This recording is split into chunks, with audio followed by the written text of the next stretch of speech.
Once upon a time, there was a tiny, tiny woman. And that tiny, tiny woman had a tiny, tiny house. In that tiny, tiny house, she had a tiny, tiny bedroom and a tiny, tiny kitchen.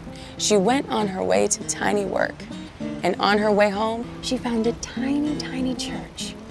And in that church, she found a tiny, tiny bone. And she put that tiny, tiny bone in her pocket and went home to her tiny, tiny house. She went through her tiny, tiny kitchen into her tiny, tiny room, and she put the tiny bone under her tiny pillow, and she was about to go to tiny sleep, and then she heard a tiny voice say, "Give me that tiny, tiny bone that you found in that tiny, tiny church. Give me that tiny, tiny bone." Well, you know what she did?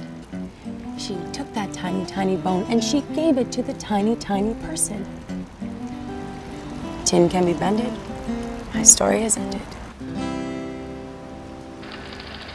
1, 2, 3.